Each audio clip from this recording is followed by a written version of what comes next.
Welcome to Section 6, Testing with Angular CLI.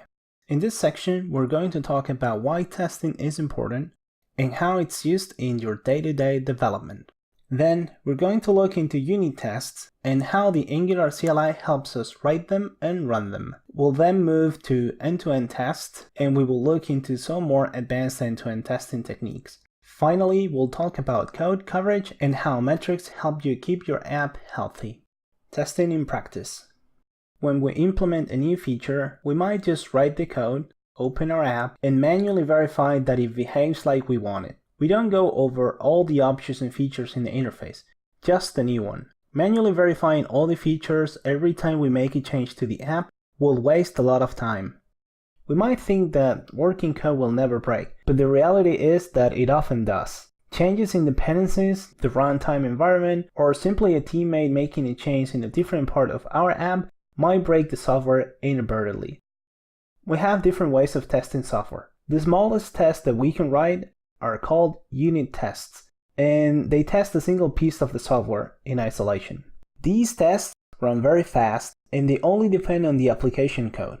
They're usually written very close in time to the original source code. These tests are the most numerous, the fastest, and they run the most often, multiple times per day.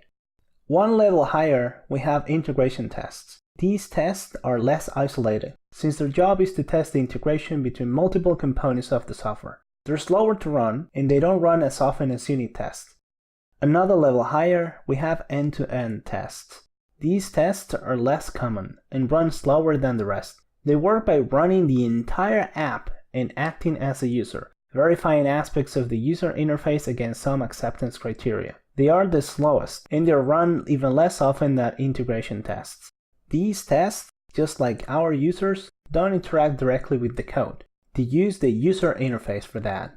In the case of Angular apps, that means using a web browser. This is where end-to-end tests run. For these tests, the application must be compiled and running on the browser, just like a regular user will see it. These tests emulate user interaction in the UI, entering text, clicking buttons, and scrolling, just like a regular user. The tests verify our code from the outside, without caring about the implementation details. This is an example of a unit test. In this example, we have a counter class. Every time we call the increment method, the count is going to increment. We have a unit test that is verifying exactly that. It's creating an instance of the counter class, checking the initial state, and then making the increment call and checking the final state. And this is an example of an end-to-end test. On the left, we have the UI for our counter component. On the right, we have a test that's verifying that when clicking a button, the count text on the page gets updated.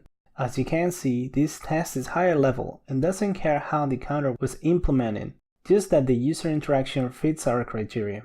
End-to-end tests can fail more easily, since changes to the UI are more common and they are more likely to affect parts of the UI used by an end-to-end test. The only maintainable way to verify the behavior of large and complex apps is to use automated tests, writing different kinds of tests that run reasonably fast and often and ensure our code is working like intended. Automating testing tools generate reports that can be easily understood by developers and help them figure out what broke. They can also generate reports that are understandable by machines, and they're usually integrated as part of an automated build process. Building on top of our automated tests, we can implement a continuous integration process. Let's say that you're working on a new feature and you merge your code into a branch. You will then run the test process locally before you push your code, making sure that your changes are not going to accidentally break something else in the app. When you push your code to your remote repository, let's say on GitHub, a continuous integration server picks those changes and runs a build process. As part of the build process, the CI server will run the linting compilation of your app. Finally, it will also run the test, reporting the result on a dashboard and also on the source repository. In case of a failing test, the CI server will trigger some kind of alarm, like an email to let you know that your code changes are not passing the tests, or in other words, that you just broke the build. This process will happen every time a developer merges their changes to the development branch, ensuring that all code works together properly and detecting issues as early as possible.